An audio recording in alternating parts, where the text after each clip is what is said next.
Bueno, vamos a ver ahora lo que sería, antes de comenzar a programar en lenguaje C puro, vamos a ver algunas de las bondades de poder programar en C y Assembler, ¿no? Combinar código C y Assembler. Por lo general, obviamente el que comienza programando en lenguaje de alto nivel no quiere saber nada con el lenguaje Assembler. Pero bueno, el lenguaje Assembler tiene mucha utilidad y está bueno poder visualizar, digamos, esas ventajas que nos provee. Ya en el video anterior les comenté que rápidamente en lenguaje Assembler podemos contabilizar la cantidad de ciclos y eso nos da información muy precisa del tiempo que lleva la ejecución de ese código, cosa que en lenguaje C es mucho más complicado de hacer.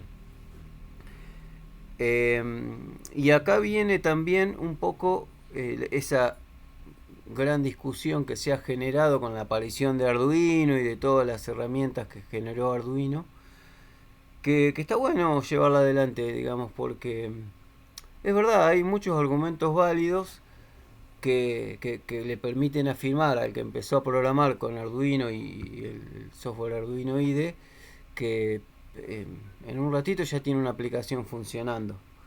Eso no se discute. Aparte se ha generado muchísima información y muchísima bibliografía.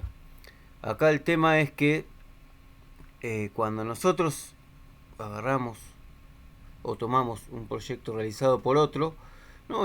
O una librería, una biblioteca de funciones realizada por otra persona, vamos a llevar adelante la aplicación y va a funcionar todo perfecto. Ahora, cuando nosotros intentemos personalizar nuestra aplicación, ahí va a ser todo cuesta arriba, ¿no? Cuando necesito modificar la configuración del conversor porque mis datos son diferentes a los datos que necesitaba el que implementó la librería. Y ahí es donde se complica. Entonces, está bueno usar el Microchip Studio y programar en alto nivel, pero en lenguaje C, no en el lenguaje de Arduino IDE, porque ahí nosotros no solamente tenemos acceso a toda la configuración que se realizó sobre los registros de cada uno de los módulos del microcontrolador, sino también tenemos la posibilidad de visualizar el mismo código en Assembler. Y como dije recién, en Assembler es mucho más fácil, qué sé yo, medir el espacio de memoria ocupado, medir, temporizar. Ahí tenemos a mano toda esa información que puede ser de interés cuando nuestro proyecto se vuelve bastante, digamos, complejo y ambicioso. Bueno, comienzo con el tema de cómo combinar código C y Assembler, ¿no? Esto, digamos, esta primer posibilidad que nos da el Microchip Studio, el compilador, es útil, pero no es muy vistosa que digamos, ¿no? O sea, meter en el medio de nuestro programa en C líneas de Assembler así medio de los pelos puede llegar a ser molesto para el que tiene que entender el código o el que tiene que entender la aplicación, ¿no? Pero bueno, la posibilidad está, entonces no está de más comentarlo. Para poder realizar esto, eh, dentro de un programa en C, se utiliza una proposición que se la llama ASM. Y entre paréntesis podemos pasarle 4 argumentos que tienen la sintaxis que se indica acá debajo, ¿verdad? En principio, el código, operando destino, operando fuente, eso es, digamos, lo que se le puede pasar a simple vista. Y después hay algunas restricciones que le podemos indicar, que ahora en los ejemplos de abajo se van a poder ver, ¿no? Esos serían los 4 argumentos. Primer ejemplo, ASM. Y fíjense cómo se indica la instrucción en Assembler. ¿no? Con comillas dobles. ASM NOP, una instrucción de no operation que no hace nada, simplemente nos hace, digamos, nos permite generar un retardo de un ciclo de reloj. Esta otra es una sentencia que en este caso opera sobre el registro del puerto B, que es justamente el que está en la posición 18 dentro de la parte baja de la memoria, que es donde están implementados todos los registros de entrada-salida. Y simplemente lo que hacemos es poner en alto el pin 0, o sea, el bit 0 del puerto B, ¿no? Eso se hace con la instrucción SBI. S significa set. Y lo mismo hacemos en el siguiente ejemplo, pero solamente que ponemos en bajo el pin 0 del puerto B. ¿Está bien? Eso es la instrucción. Fíjense, la letra C significa clear, que es borrar o poner en cero el contenido de algo. En este otro ejemplo, fíjense que acá le estamos pasando dos instrucciones en assembler con la misma proposición ASM, ¿no? Entonces, primero con SEI lo que hacemos es habilitar las interrupciones, ¿no? Estamos seteando la máscara de interrupciones del registro de estados. Y fíjense que ponemos un /n. Este /n es como un enter, ¿no? Es las veces del enter. ¿Por qué se hace esto? Para que la siguiente línea en assembler me la implemente como si estuviera en el renglón de abajo, que es como programamos en assembler habitualmente. Entonces, luego la siguiente que ponemos es CLC, que lo que hace es limpiar el flag de acarreo, el flag de carry del registro de estados, y de esa forma emitimos dos instrucciones en assembler con la misma proposición ASM. Bueno, ahora sí vamos a lo interesante. Nosotros tenemos un proyecto hecho en C y queremos implementar subrutinas en assembler o determinadas tareas y queremos realizarlas en assembler por el motivo que sea, ¿no? Porque necesitamos tener bien clara la noción del tiempo que lleva la ejecución de esas rutinas, o por simplicidad, o porque ya tenemos esas rutinas hechas en assembler y las queremos reutilizar, no queremos volver a programar lo mismo en C.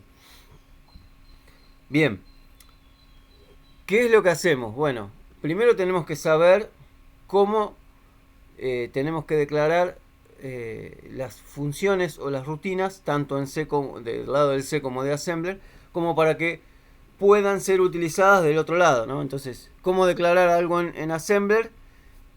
Para eso voy a crear un archivo .s, o sea, un archivo en assembler, para que después pueda ser accedido desde C. Y como lo mismo tendría que saber cómo declarar algo en C para que después pueda ser utilizado desde assembler. Bien, una función en lenguaje C se debe declarar como externa, ¿no? Dentro del código ensamblador, en el código assembler. Entonces, por ejemplo, tenemos la función que definimos en nuestro código C como mi función C, y dentro del archivo assembler, del archivo .s, le ponemos .extern, ¿no? .extern, espacio y el nombre de la función. Bien, ahora, una rutina en lenguaje assembler debe declararse como global en el código ensamblador, en el código assembler, ¿está bien? Entonces, si yo quiero que una rutina en assembler se pueda acceder o pueda ser llamada desde mi código C, entonces la declaro como global. ¿Cómo se hace esto? Bueno, .global, espacio y el nombre de la rutina. Y de esa forma esa rutina va a poder ser llamada desde mi código C. Un archivo C que desee llamar a la rutina en assembler deberá tener un prototipo de función que declare la rutina como externa. ¿Qué significa esto? Que si yo quiero ejecutar una rutina hecha en assembler desde mi código C, tengo que declarar esa rutina como si fuera una función de C tradicional, ¿no? Entonces fíjense lo que hacemos acá. Y externa también. Entonces en C se pone extern para que esa función pueda ser ejecutada de manera externa. Espacio unsigned char, que es lo que yo voy a esperar que me devuelva la función. El nombre de la rutina, en este caso mi fct assembler, ¿no? Mi fct assembler es la rutina que está definida en assembler. Y entre paréntesis le ponemos los argumentos que necesita esa rutina. En el ejemplo que vamos a ver, la rutina es una simple suma. Entonces en C tendríamos que declarar los operandos y pasárselos como parámetro, ¿no? Como argumento. Entonces el ejemplo va a ser muy similar a esto que estamos mostrando acá. Entonces el nombre de la rutina en assembler se llama mi fct assembler, y en C la expresamos como si fuera la declaración de una función. ¿Está bien? Y siempre anteponiendo extern. Bueno, ahora también nos interesa poder acceder a variables globales, tanto desde C como desde assembler. ¿Cómo se hace esto? Bueno, en el código assembler, como en el código C, para acceder a la misma variable global, se realizan las siguientes acciones, ¿no? Esta variable tendría que ser global en el código C y declarada como externa en el código assembler. Entonces, por ejemplo, en el archivo .c definimos la variable como unsigned char mi variable, ¿no? Y para poder usar esa variable en el código assembler, dentro del archivo assembler, ensamblador, vamos a redefinir la variable como .extern, espacio, y el nombre de la variable, o sea, mi variable. ¿Está bien? Ahora cuando veamos los ejemplos se van a entender mucho más estos detalles que les acabo de dar. Bien, otra cosa importante. ¿Qué pasa con los registros del procesador? ¿No? Acá tenemos registros que van de R0 a R31. ¿Qué cosas tenemos que tener en cuenta en el código assembler? ¿No? Porque a bajo nivel, recuerdan que trabajamos directamente sobre los registros, pero a alto nivel no. A alto nivel trabajamos con variables. ¿Está bien? Esa es una de las grandes diferencias. Entonces, como estamos pasando de alto nivel a bajo nivel, entonces tenemos que tener cuidado de qué registros tocamos a bajo nivel, ¿no? Para eso nos tenemos que informar. Entonces, el registro R0 es un registro temporal y puede ser utilizado por el código generado por medio del compilador, ¿no? Si se usa el registro R0 dentro del código assembler para el motivo que sea, antes de llamar a la función C, o sea, antes de retornar a C, debemos resguardar el contenido, ¿no? Entonces, ¿qué es lo que hago? Antes de usar el registro R0, el contenido lo traslado a otro lado, y luego de utilizarlo le restablezco el contenido que tenía originalmente, ¿no? Eso sí necesito usar R0. Para el registro R1, el compilador supone que siempre contiene un 0, ¿no? Esto es para R1. Entonces el código ensamblador que necesite usar este registro debe borrar el contenido antes de retornar de la rutina, ¿no? Entonces, si yo necesito usar R1 porque necesito muchos registros, entonces hago eso. Utilizo el R1 para hacer operaciones o cálculos o lo que sea. Antes de retornar de la subrutina en assembler, le limpio el registro R1. Después, entre los registros R2 a R17 y R28 y R29, estos son registros de resguardo por llamada. ¿Qué es resguardo por llamada? Bueno, lo que significa es que las funciones en C que son llamadas deben dejar estos registros inalterados. ¿Está bien? Entonces, por lo general se usan para resguardar contexto. ¿Está bien? Que eso me olvidé de aclararlo en la explicación anterior, en el video anterior. Pero este procesador tiene varios registros, entonces todo lo que pueda resolver en los registros lo hace, porque siempre es mucho más rápido trabajar sobre los registros para el procesador que trabajar con memoria RAM, ¿no? Entonces, cuando se hace una llamada a una función o lo que sea que tenga que ver con una función, bueno, parte del contexto se va a resguardar en los registros del procesador, ¿no? Y después, si es necesario, el resto de lo que se necesite resguardar se manda a la pila. ¿Está bien? Entonces, eso para este en particular, ¿no? Hay un caso que es en el que traté de enfocar la explicación anterior, digamos el video anterior, en donde, claro, no tenemos tantos registros. Tenemos un registro acumulador, que es el que se usa para guardar operaciones parciales. Después, un par de registros más y no mucho más. Es un procesador muy simple. En esa situación, no queda otra que resguardar el contexto en la pila, ¿no? Entonces, en la mayoría de los procesadores, el contexto se resguarda en la pila. Ahora, si tengo suficientes registros, me conviene siempre resguardarlo en los registros. Bueno, continúo con esto. Entonces, lo que quiere decir es que estos registros van a contener información útil después para el retorno de la función o de la interrupción. ¿Está bien? Entonces estos registros hay que dejarlos inalterados. No hay que tocarlos al momento de retornar de la subrutina. Entonces, si en la rutina en Assembler necesito usar alguno de estos registros por X motivo, tengo que resguardar el contenido y antes de retornar volver a restablecer ese contenido en el registro correspondiente.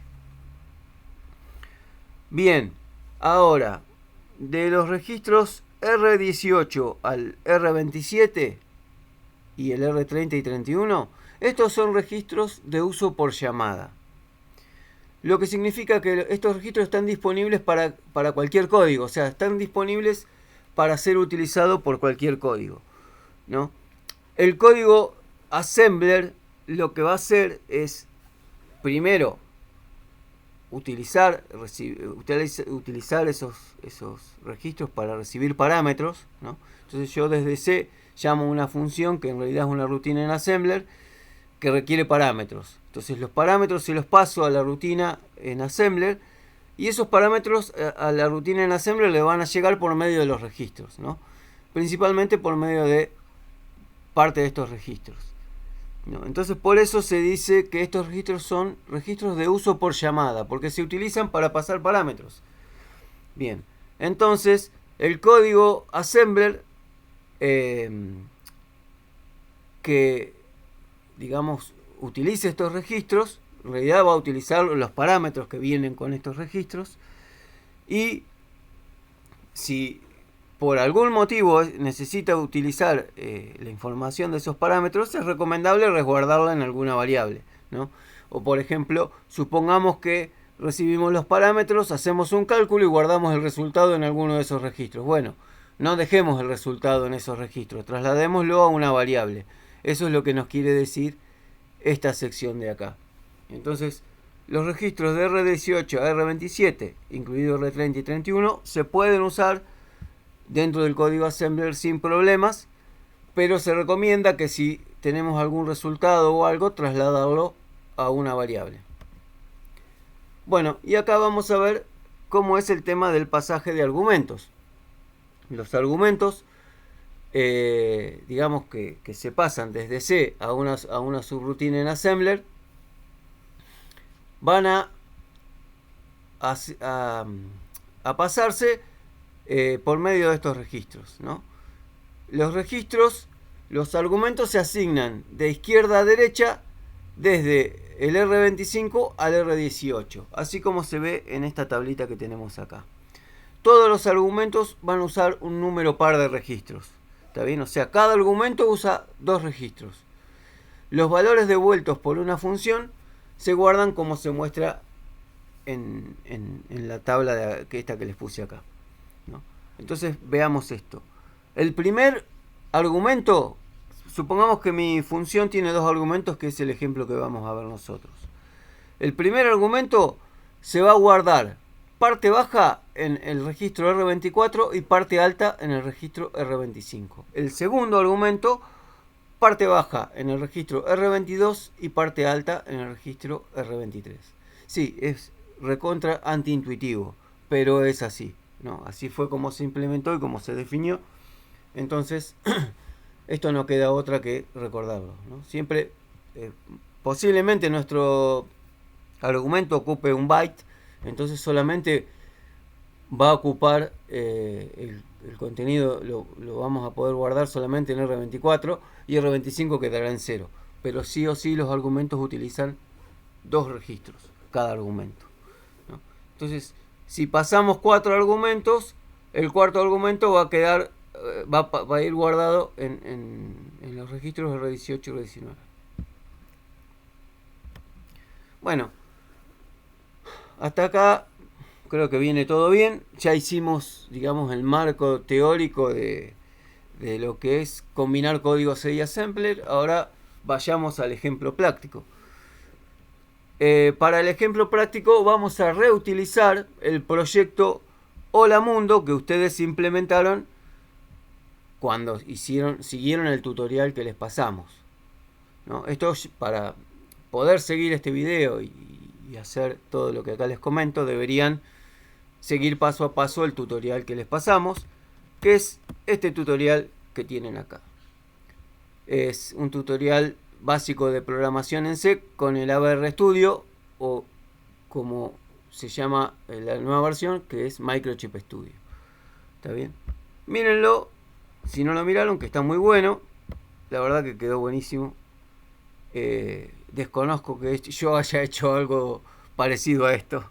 En sí, bueno, se ve que fue hecho en pandemia y en pandemia la verdad que uno tenía el tiempo suficiente como para poder hacer algo bastante prolijo y bastante ordenado, así que quedó lindo.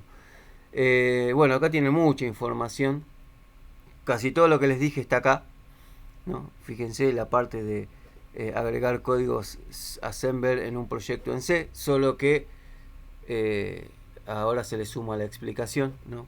Por ahí si leen simplemente esto que les puse acá no llegan a entender todo. Y bueno, y acá tienen paso a paso cómo realizar, implementar funciones, digamos, para el módulo WART. Una librería, digamos, sería nuestra primera librería con el módulo WART. ¿Por qué decidí usar el módulo WART como para diseñar nuestra primera librería? Porque el módulo WART nos permite implementar la comunicación serie con un terminal serie en la PC.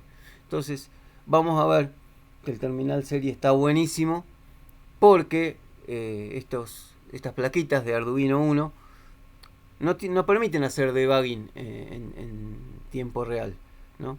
Entonces, cuando nosotros programamos, no tenemos forma de saber qué está pasando dentro del microcontrolador. Podemos llamar a la rutina de envío de datos del módulo WART y mandar mensajes al terminal serie como para ir siguiendo la ejecución de nuestro código. Cada tanto dentro del código metemos un llamado a la función del módulo WART y eso nos permite hacer un debugging medio casero, pero la verdad que es muy útil, es muy útil. Así que bueno, vean esto y cuando hayan implementado todo lo que dice el tutorialcito este, que es un proyecto ejemplo usando la librería WART, que también se explica cómo implementarla, ahí van a poder continuar con lo que les estoy explicando ahora.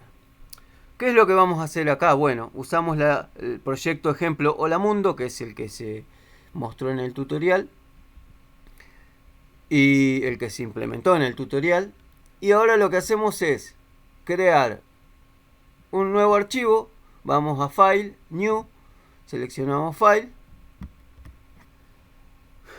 Se abre esta ventana. En esta ventana tenemos que seleccionar Assembly File.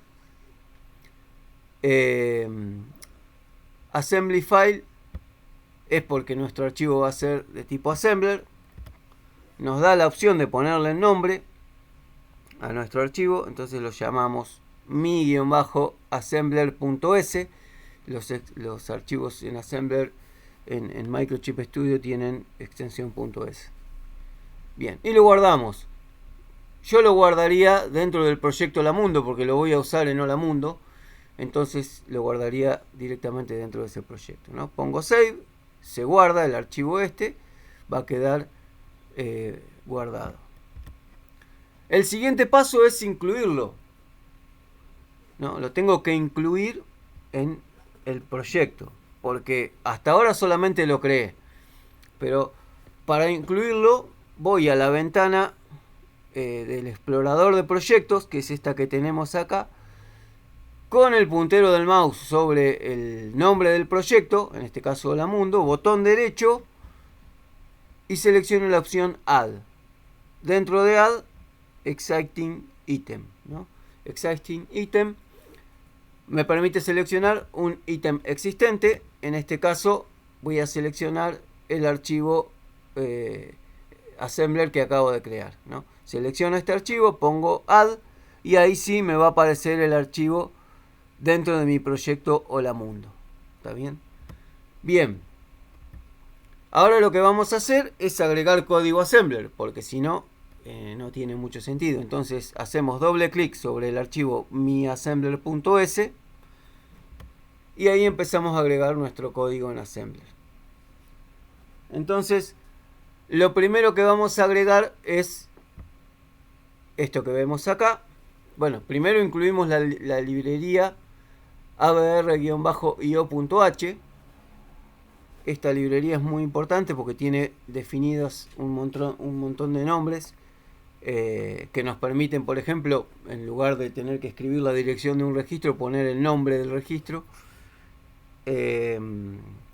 y así para un montón de cosas, ¿no? Por ejemplo, también cuando hablamos de rutinas de interrupción, ya tiene predefinidas los nombres de las rutinas de interrupción vinculadas con el vector de interrupción, que es justamente el que apunta hacia la rutina de interrupción correspondiente a determinada interrupción. Bueno, ¿qué es lo que hacemos acá? Bien, vamos a definir la variable valor como extern.extern. Esta variable es global. Entonces va a estar también definida en nuestro archivo C. Después vamos a ver cómo se define en C. Acá lo estamos haciendo en assembler, ¿no? Vamos a definir la subrutina suma también como global para que pueda ser accedida desde C, ¿no? Y debajo declaramos definimos la subrutina suma, ¿no? Fíjense, es una etiqueta, suma dos puntos, tal como lo hacíamos en assembler, ¿no? ¿Qué hacemos? La suma entre los dos argumentos que vamos a obtener de los registros R22 y R24. Recordemos que el R24 es donde se guarda el primer argumento y en R22 el segundo argumento. La parte baja, ¿no? Así que tener en cuenta eso. Y después fíjense que el resultado que al ejecutar esta instrucción de suma se va a guardar en R24. El resultado lo trasladamos del registro R24 a la variable global valor, ¿no? Luego borramos R25 porque la parte alta no, o sea, debería quedar en 0. Entonces la limpiamos por las dudas y retornamos de la subrutina, ¿no? Obviamente el resultado de la subrutina suma quedó guardado en R24, que es donde recibimos el argumento, y en la variable global valor. ¿Está bien? Ahora vamos a ver lo que pasa digamos, con esto mismo en C. Bueno, en C queremos llamar a la subrutina suma. Entonces, para poder hacer esto dentro de mi archivo main.c, vamos a declarar como si fuera suma, como si fuera una función. Y una función externa. Por eso ponemos extern unsigned char, que es lo que va a devolver la función suma. Acá después vamos a ver que esto que devuelve en realidad va a venir retornar en el registro R24, ¿no? Que es donde quedó el resultado, el nombre de la función y entre paréntesis los argumentos, ¿no? En este caso unsigned int son los dos argumentos que serían los sumandos que le voy a pasar a la subrutina como para que realice la suma. Acá puse otro ejemplo como para mostrar dos funciones. En este caso son dos subrutinas. A esta la llamo suma-2 y en lugar de definir los argumentos como de tipo int, los defino como char. Y también devuelve un char, ¿no? Simplemente como para mostrar una variante. Después vamos a ver que son muy similares las dos funciones, solo que en la primera el resultado se guarda en una variable global y en la segunda no. Bueno, acá inicializamos la variable global valor, ¿no? Unsigned char, valor igual 0. Y ya estaría todo, ¿no? O sea, ya tenemos todo lo necesario en C como para poder utilizar esa subrutina en Assembler desde C. Bien, ahora dentro de la función main, ¿no? Esto va fuera de la función main. Vean esta aclaración y presten la atención. ¿Por qué? Porque para declarar la variable global la tengo que declarar fuera de main. Dentro de la función main, entonces, por lo general es donde se inicializa lo que hacemos, ¿verdad? Entonces, dentro de main vamos a definir un par de variables que las llamamos val 1, 2 y 3.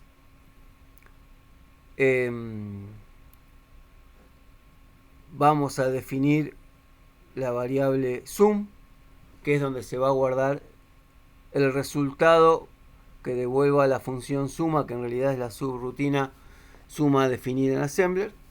Y fíjense que llamamos a la función suma como si fuera una función de C y le pasamos los argumentos 10 y 22.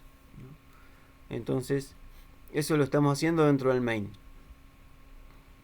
Y después para otro ejemplo, o sea, para suma 2, lo único que hacemos es a las variables val 1 y val 2, asignarles 34 y 56 y llamar a la función suma 2. ¿No? El resultado de suma 2 lo guardamos en val 3. Es muy similar, solo que los valores que pasamos como parámetros son diferentes. Acá los pasamos directamente en decimal y acá los pasamos en hexadecimal. Pero las dos subrutinas hacen exactamente lo mismo. Bueno, y acá lo que estamos haciendo es esto lo vamos a poner dentro del bucle infinito, ¿no?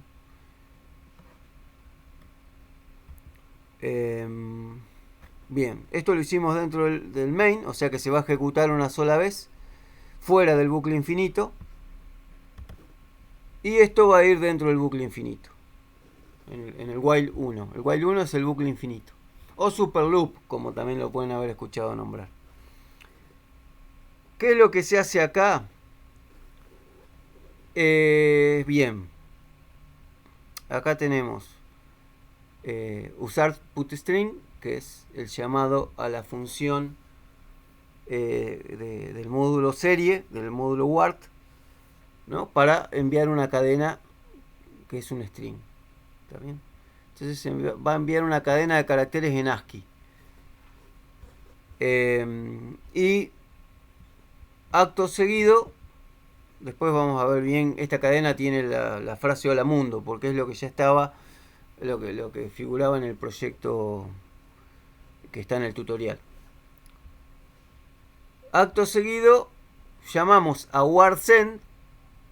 word_putString envía una cadena y la función word_send envía simplemente un carácter. ¿Está bien? Esa es la diferencia. Y fíjense que acá hacemos una operación media rara, que ahora se las voy a pasar a explicar. ¿Por qué hacemos esto? Porque el contenido de suma es un número entero, ¿no? Pero la consola serie, digamos el monitor serie, solamente muestra dígitos en ASCII. Entonces, para poder visualizar el resultado de la suma que quedó en la variable sum, tenemos que extraer los dígitos por separado y pasarlos a ASCII. ¿Cómo se hace esto? Bueno, suma tenía, fíjense, eso lo podemos ver claramente, el 10 y el 22, ¿no? La suma, el resultado obviamente da 32. Entonces, si yo a 32 lo divido 10, voy a obtener como cociente 3, ¿verdad? Cociente 3 y resto 2. Si a ese cociente, que es 3, le sumo 30, este 30 está en hexa, el resultado es 33. Y el 33, para eso lo tienen que verificarlo en la tabla ASCII. El 33 en hexa, en ASCII, corresponde al número 3, al dígito 3. Entonces lo que estoy enviando es el dígito más significativo del resultado de la suma. Toda esta triquiñuela la hago solamente para extraer el dígito más significativo y mandarlo por la consola serie. Y en esta otra sentencia hago lo mismo, pero fíjense que hago sum por 110. Este por ciento es lo que me devuelve es el resto de la división por 10. ¿Entendés? ¿Se entiende? Entonces, si a 32 lo divido 10, dijimos que el resto era 2. Entonces lo que obtengo acá es el 2. Si le sumo 30 en hexa, voy a obtener el 32. Y el 32 en hexa es equivalente al 2 en ASCII. Entonces lo que estoy enviando en realidad por la consola serie es el 2 en ASCII. O sea, primero envié el 3 y después el 2. Entonces en la consola serie voy a visualizar el 32, que es el resultado de la suma. Todo este movimiento lo hicimos solamente para poder visualizar en la consola serie el resultado de la suma. Hay una forma mucho más decente de hacer esto, de hacer esta conversión de entero a ASCII. De hecho hay funciones que lo hacen, ¿no? Que son funciones de alto nivel, por eso hay que tener cuidado, ¿no? Pero bueno, hay funciones que lo hacen. Pero bueno, acá como para salir del paso y poder visualizar el resultado y comprobar que la suma se realizó correctamente cuando cuando el código se ejecuta en el micro, lo hicimos así. ¿Está bien? Bueno, después lo que sigue es mandar la cadena /r/n, que esto es como un enter, ¿no? Eso es para que los datos que mandamos me los imprima en renglones distintos, me los muestre en renglones distintos. Y ahora volvemos a llamar a usar putString, pero enviamos la cadena string 1, ¿no? Y debajo otra vez volvemos a enviar el resultado, pero en este caso el resultado de la subrutina suma 2, que quedó guardada en valor. Y podemos ver que es exactamente el mismo, ¿no? O sea,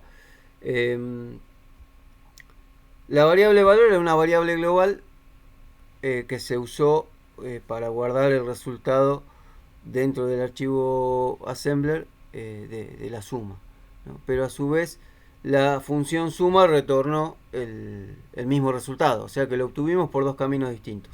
Entonces lo imprimimos como para mostrar que en valor también quedó el mismo resultado. Y después acá ponemos un delay de 5 segundos, 5000 milisegundos, fíjense que es delay en bajo ms, o sea que es un delay en milisegundos. Lo que pongamos acá como parámetros me lo toma en milisegundos. Y con eso ya estaría, ¿no? Ahora les voy a mostrar igual algunas cositas más entre C y Assembler, como para que esto se haga, como para que no sea simplemente una simple suma que se resuelve en Assembler.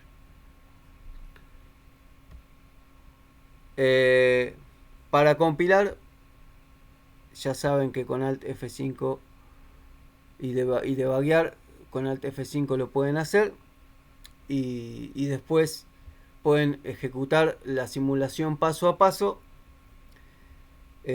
utilizando digamos el botón correspondiente, ¿no? Con F11 pueden presionar, es lo mismo que presionar F11, Step Into, que lo que hace es entrar a la función, entrar a la rutina y ejecutar paso a paso las instrucciones de la subrutina suma. Esto lo hacemos ¿para qué? Para verificar todo lo que les comenté antes, ¿no?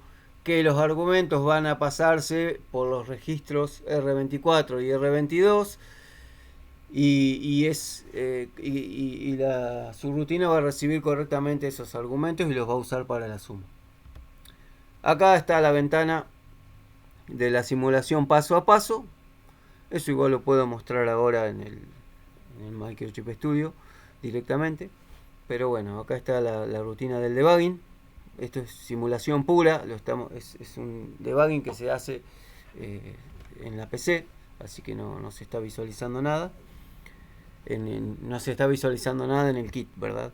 Y bueno, podemos ver que cuando entramos a la rutina suma en la ejecución paso a paso, que es esta opción de acá, al ejecutar, o sea, al entrar a la rutina suma, acá estamos posicionados sobre la instrucción add, ¿verdad? Pero podemos ver en los registros del procesador que en R24 y en R22 están los dos argumentos que pasamos desde el programa en C. ¿Está bien? 0A es el 10 en decimal y 16 en hexadecimal es el 22 en decimal.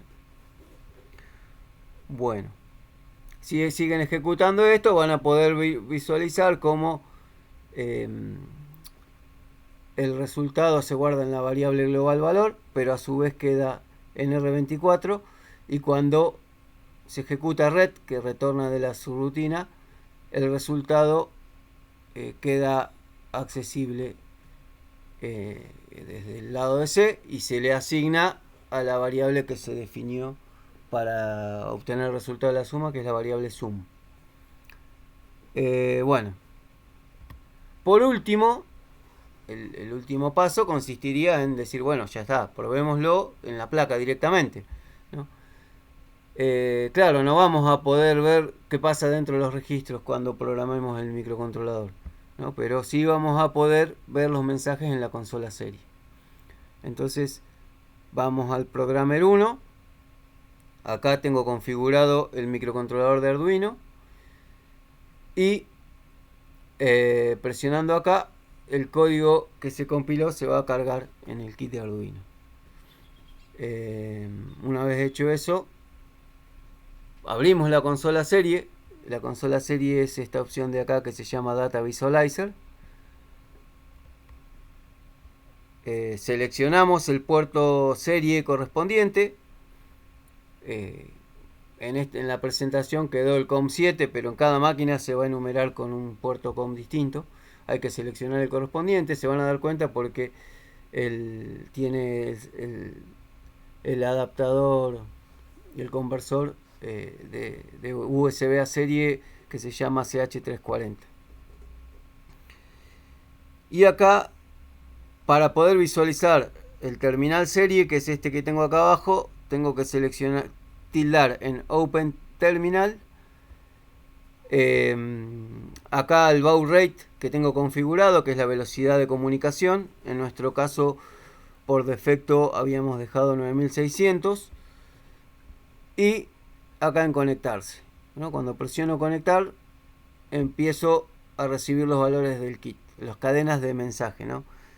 La cadena es contenido de Zoom 32, contenido de valor 32. Quedó medio disociado, pero bueno, lo que queda claro es que la primera cadena que se envía es el resultado de la función suma, y la segunda cadena que se está enviando es el contenido de la variable global valor. Bueno, ahora paso al proyecto en Microchip Studio, como para... Acá termina la presentación, así que paso al Microchip Studio como para mostrar algunas cositas extra que les agregué como para que se puedan entretener. Bueno, vamos a ver lo mismo que les acabo de mostrar con algunos agregados, ¿no? Ahora voy a aclarar qué cosas agregué. Bueno, acá podemos ver, este es el proyecto, ¿no? Proyecto Lamundo. Acá botón derecho, Add Existing Item, y fíjense que puedo seleccionar el archivo Mi Assembler, pongo Add y me lo agrega. Yo ya lo tengo cargado, entonces ya lo puedo ver acá dentro de mi proyecto. Hago doble clic y acá es donde tengo que tirar todo el código Assembler, ¿está bien? Acá está todo lo que les comenté recién, ¿no? Está la subrutina suma, está la subrutina suma 2. Fíjense que son muy similares, solo que en suma resguardo el resultado en la variable global valor, y en suma 2 no, directamente retorno el resultado en el registro R24. Bien, cuando vamos al main tenemos todo lo de el módulo Wart y la librería Wart.h, que eso lo vimos en el tutorial, cómo crear la librería. Y hay algunas cosillas más que ahora les voy a comentar. Repaso rápidamente lo concerniente a las subrutinas. Acá está la declaración de la función suma equivalente a la subrutina suma, y acá está la declaración de la subrutina de la función suma 2 equivalente a la subrutina suma 2, ¿no? Bueno, acá está el string que se llama Hola Mundo. Este string lo había editado para mostrar simplemente digamos el contenido de suma y el contenido de valor, de la variable valor. Fíjense que bueno, acá eso quedó sin editar, pero bueno, lo podemos editar y listo. Vamos a poner acá contenido, así queda igual que la presentación. Contenido de valor, y defino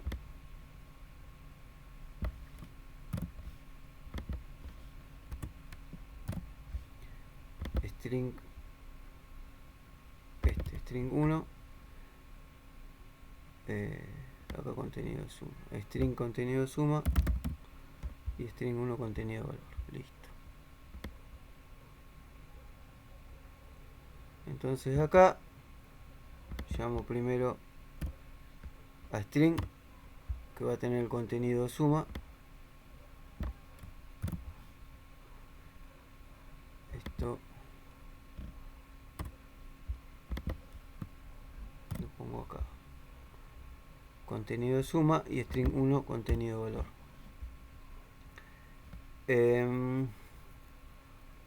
Bien, me está faltando algo. A ver. No, está todo. El barra R barra N está. Listo.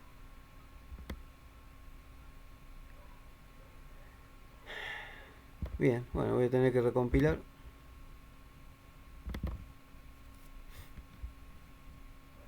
Ajá. Aparecieron errores. Y seguramente string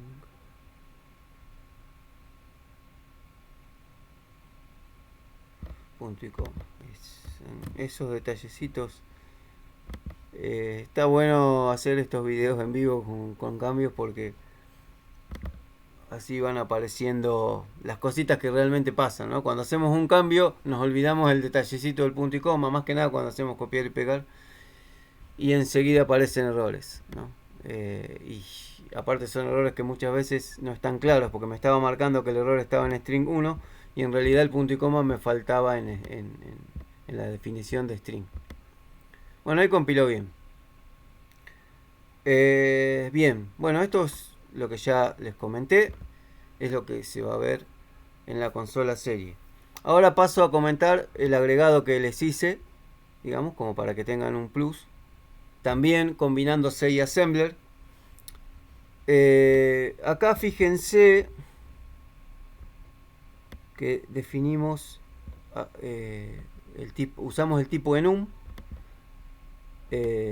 para definir frec, ¿no? Y fíjense que frec tiene estos nombres: megahertz-8, megahertz-4 y así hasta kilohertz-32, ¿no? Esto en realidad es lo que está vinculando. Frec está vinculando este nombre con la enumeración. Es una enumeración que se hace de 1 en adelante, ¿no? Entonces, megahertz-8 corresponde al 1, megahertz-4 al 2, y así hasta que kilohertz-32 corresponde al 9. ¿Está bien? Bueno, ahora les voy a contar un poco para qué se definió este tipo enum, ¿no? y cómo se utiliza. Se utiliza más que nada para poder modificar la frecuencia de reloj del procesador. Eso es uno de los agregados que les voy a mostrar. Para eso definimos una función. La defino de tipo extern. ¿Por qué? Porque ese cambio lo vamos a hacer en una subrutina en Assembler. Y la función se llama change clock, ¿no? Y le paso como parámetro un argumento de tipo char. Este argumento va a ser uno de estos nombres que tenemos acá, ¿no? Yo cuando ponga el nombre en realidad lo que estoy poniendo es el número. Eso para que quede claro, porque a veces se confunde eso. Pero estas variables de tipo enum hacen eso, ¿no? Me vinculan un nombre con una numeración de 1 en adelante. Bien. Entonces esto lo hicimos, fíjense, es la declaración de la función change clock. Y luego dentro del main, cuando inicializamos, bueno, acá quedó comentado, cuando inicializamos, fíjense, change clock, llamo a la función change clock y lo que estoy diciéndole, quiero cambiar el clock del sistema a 8 MHz, ¿no? Por defecto, el kit Arduino Uno tiene un cristal de 16 MHz, o sea que va a funcionar a 16 MHz. ¿No? Si yo quiero funcionar a una frecuencia más baja, lo puedo hacer cambiando la frecuencia de reloj del sistema. Bien, ¿cómo se hace eso? Bueno, como se definió en la subrutina change clock, que está en el archivo assembler. Si voy al archivo assembler, acá tenemos change clock y fíjense, en la etiqueta change clock que corresponde al nombre de la función que declaramos, y simplemente lo que hago es cargo el 80 en R25.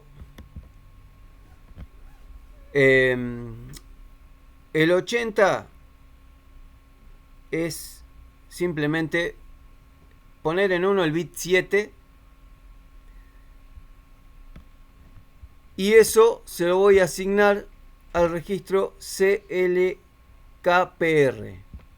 Este justamente es el registro que se utiliza para el cambio de frecuencia del sistema.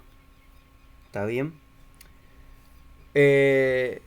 ¿Por qué hago esto primero? Porque para poder cambiar la frecuencia de funcionamiento del microcontrolador, el clock del sistema, primero hay que poner en 1 el bit 7 de este registro, ¿no? Primero es eso, se pone en 1 el bit 7 de ese registro. Esos son los pasos que se deben seguir. Y el siguiente paso es asignar los bits correspondientes al prescaler, ¿no? El prescaler también está en el mismo registro CLKPR.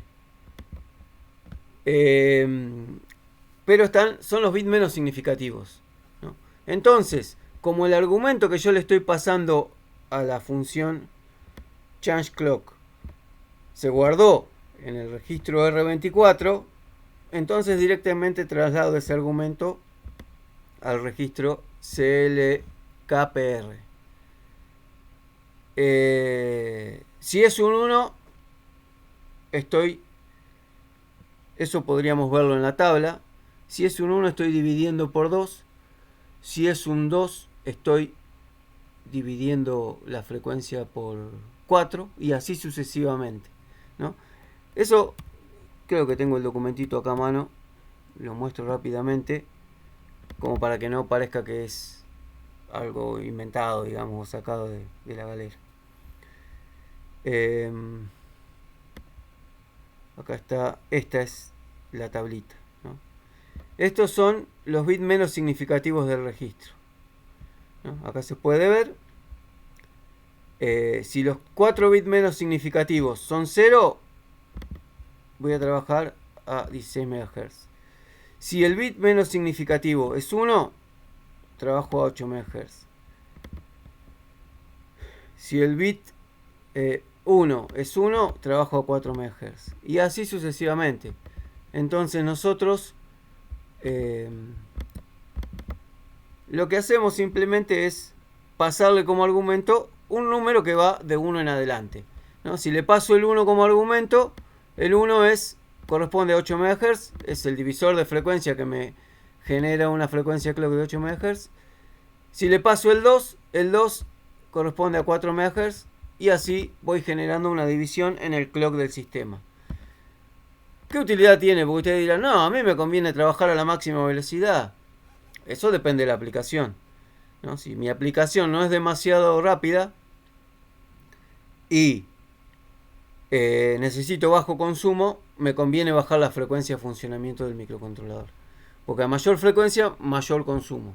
Ese es otro detalle a tener en cuenta cuando configuramos. Bueno, y así se sigue bajando la frecuencia. Bueno, entonces ese es el agregado que les quería comentar. Vamos a cambiar la frecuencia de funcionamiento. En lugar de que sea por defecto 16 MHz, la vamos a bajar a 8.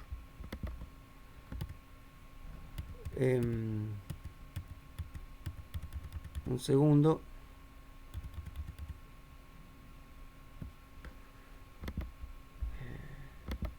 Ahí está. Ahora les voy a mostrar la plaquita, porque lo que nos va a permitir ese cambio de frecuencia es ver principalmente el parpadeo del LED, ¿no? Entonces, cómo cambia el parpadeo del LED. Entonces, quiero mostrar ese detalle. Y para eso les tengo que mostrar una función de temporización.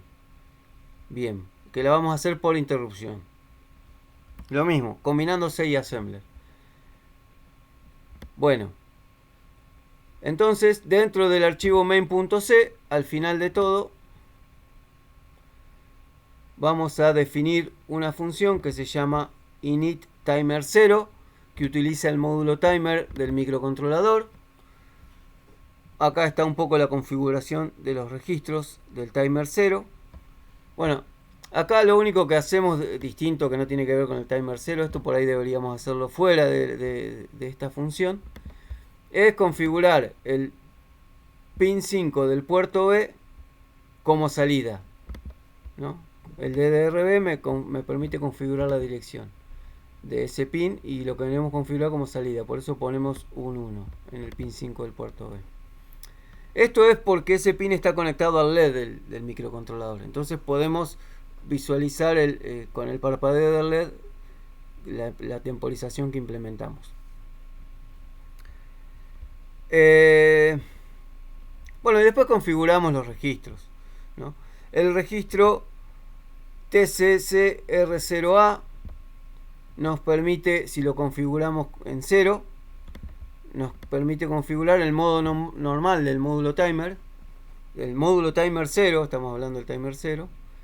Este microcontrolador también tiene timer 1, ¿no? Que serían estos bits del registro en 0. Estos bits me permiten seleccionar el modo de funcionamiento del módulo timer. Después hacemos una división. Fíjense, eso se hace un prescaler, digamos, una división de la frecuencia de temporización. Siempre la división se hace en base a la frecuencia del clock del sistema. Eso a tenerlo en cuenta y ahora lo vamos a poder comprobar. Entonces, en TCC R0B le asignamos 5. 5 sería 101, ¿no? ¿Qué es lo que estoy haciendo acá? Bueno, a los bits del prescaler que están en este registro les asigno el 1, 0, 1. Que si lo vemos en la tabla del prescaler, eso sería como dividir el clock del sistema por 1024. Bien. ¿Qué más? Bueno, al TCN T0 lo seteo en 0. Y al registro TIM SK0 le asigno 1. Esto es para habilitar interrupciones, pero estoy habilitando la interrupción por overflow.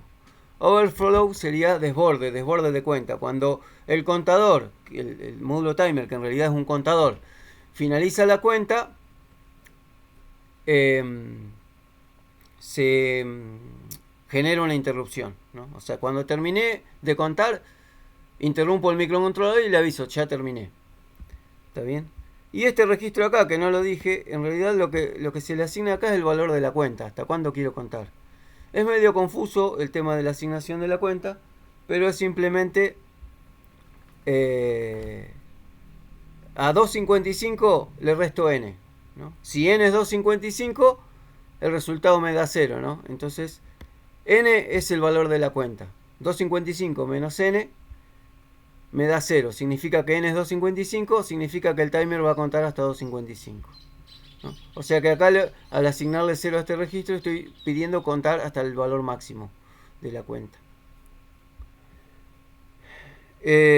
Y con esta sentencia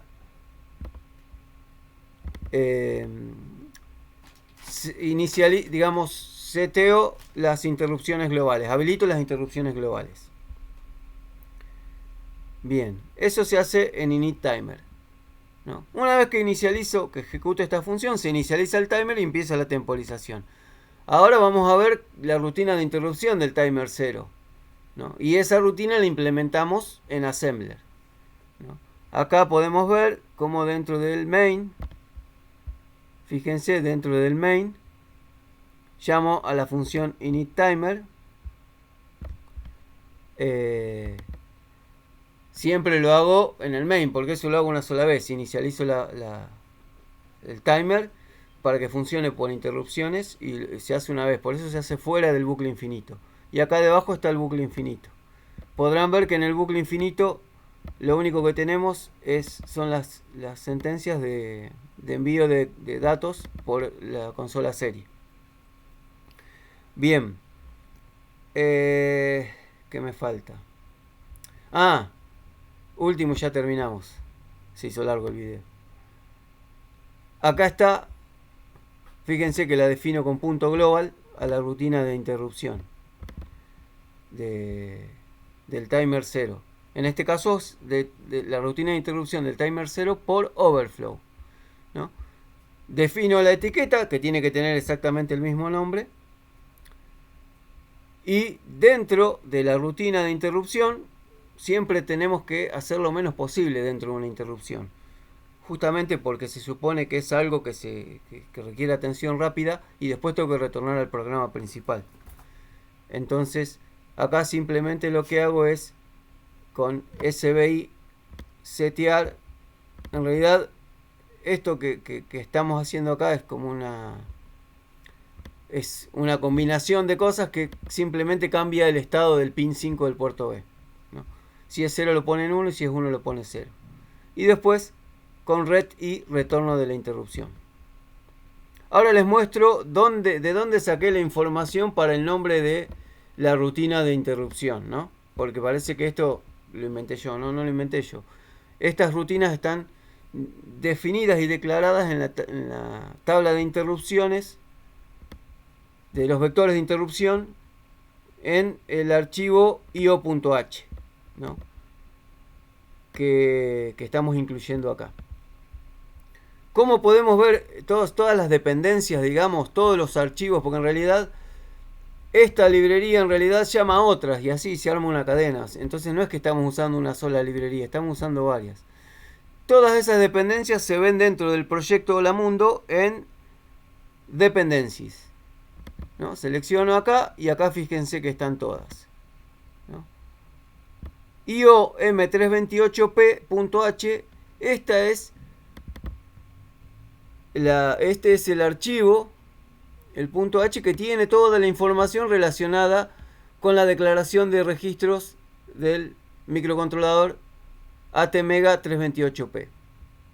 ¿No? Si empiezo a bajar acá, vamos a ver que están todas las declaraciones. Acá están, fíjense, declarados los pines del puerto B, el registro de dirección de DRB, está todo, ¿no?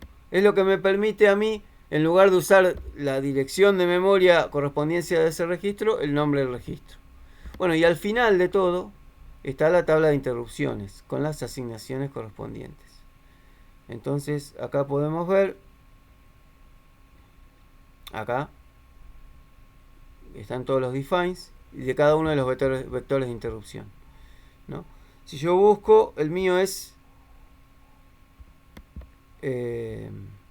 y están en orden como se definen en memoria. El mío es timer 0, o sea que tengo que bajar hasta el timer 0. Acá está, timer 0, OBF-BEC, ¿no? Acá es donde saco el nombre de la rutina de interrupción, ¿no? Ojo, cada vector corresponde a un tipo de interrupción distinta. Entonces, eso depende de qué módulo voy a configurar por la interrupción y qué tipo de interrupción quiero utilizar. Pero bueno, acá están todos los vectores. Bien. Dicho esto, ahora sí podemos ir a la parte práctica y ya con esto cierro el video porque ya me parece que me pasé de la hora. Así que bueno, bien. Lo que sí no se pueden quejar que tienen para entretenerse. Entonces, cada vez que desborde el timer, ¿no? Cada vez que el timer desborde, genera una interrupción al procesador y el procesador va a ir al vector de interrupción correspondiente y que le va a indicar que la dirección donde está la rutina es esta etiqueta. Es eso. Y va a ejecutar esta simple línea de código que lo que hace es cambiar el estado del LED. Bueno, ahora sí, vamos a la verificación. Ya compilé. Build.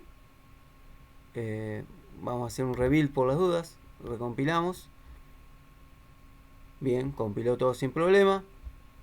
0 errors. Vamos a Tools.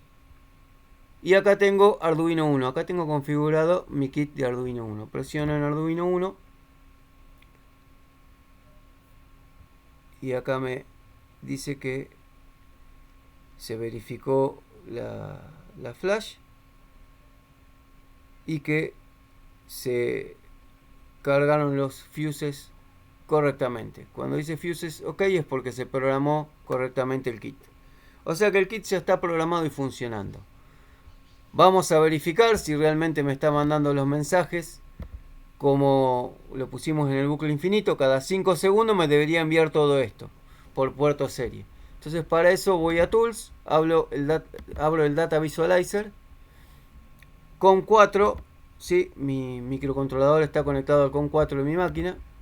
Seleccione Open Terminal.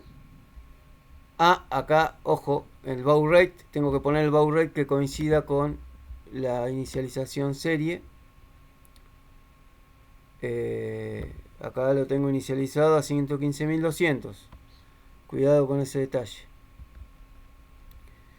Y acá tendría que ver la librería, a ver si está todo configurado. Bien. A simple vista pareciera que está todo configurado.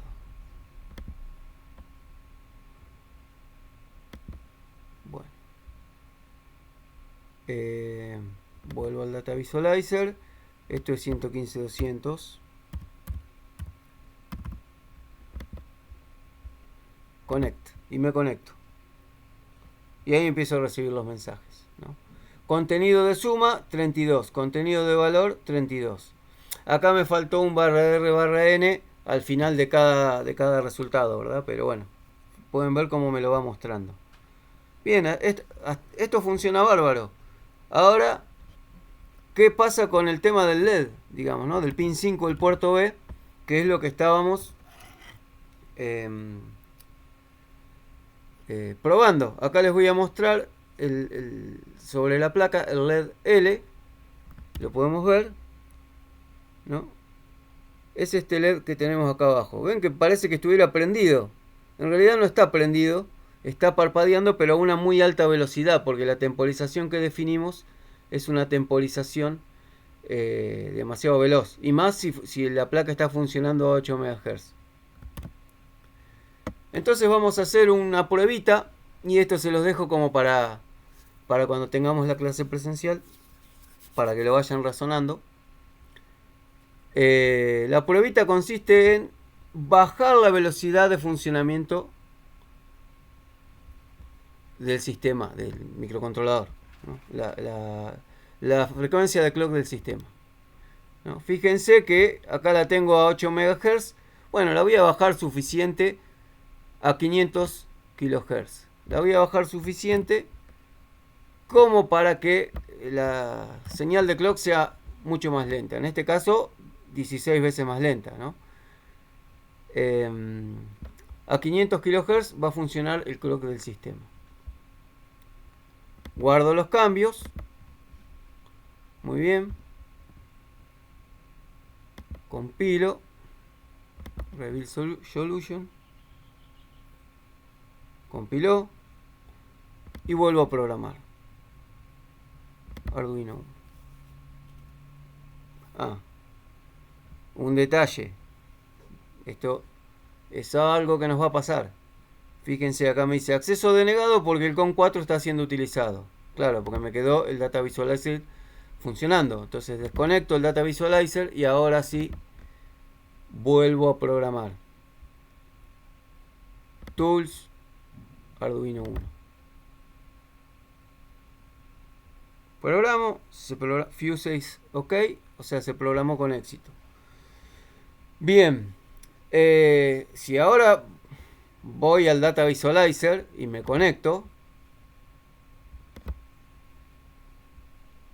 podrán ver que no me está mostrando nada. Ustedes dirán, ¿qué pasó?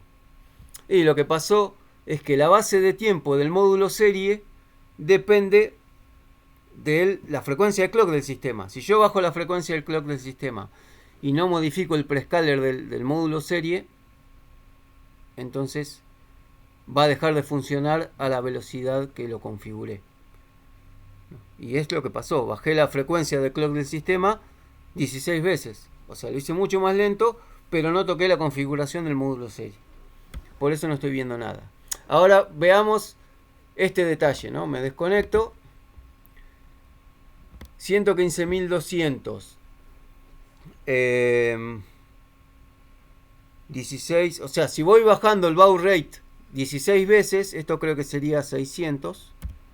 Bajo el baud rate a 600. a ver qué pasa, ¿no? Y me conecto de nuevo.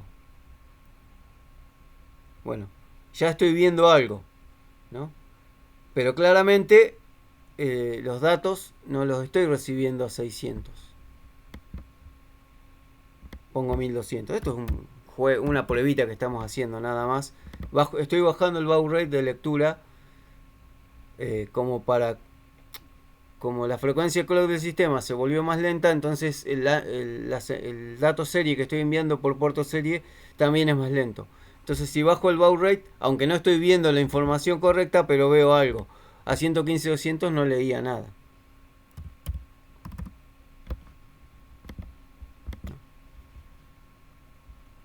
Bueno, ahí pueden ver que se ven símbolos jeroglíficos. Ustedes dirán,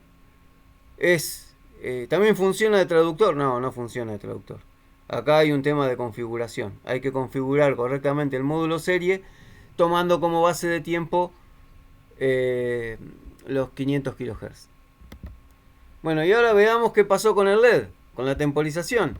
Porque la temporización es exactamente lo mismo. Yo acá configuré una temporización, ¿no? El divisor es de 1024, pero la cuenta siempre es en base al clock del sistema. Y como el clock del sistema es 16 veces más lento, entonces la temporización debería ser más lenta. Y veamos qué es lo que me está mostrando la plaquita con el LED. Acá pueden ver cómo el LED parpadea a una velocidad visible. ¿Está bien? El LED realmente está parpadeando y está funcionando. O sea, cada vez que entro a la interrupción cambio el estado del LED. Eso está funcionando. Bien. Bueno, ya con esto tienen para entretenerse, no se pueden quejar. Después del viernes les vamos a tirar información útil como para programar en C, digamos en lenguaje de alto nivel, de manera eficiente, ¿no? Hasta acá toda la información es como para que aprovechen bien los recursos del microcontrolador, y lo que sigue es cómo programar en C como para que el código sea reutilizable. Eso es lo que vamos a ver en la siguiente clase.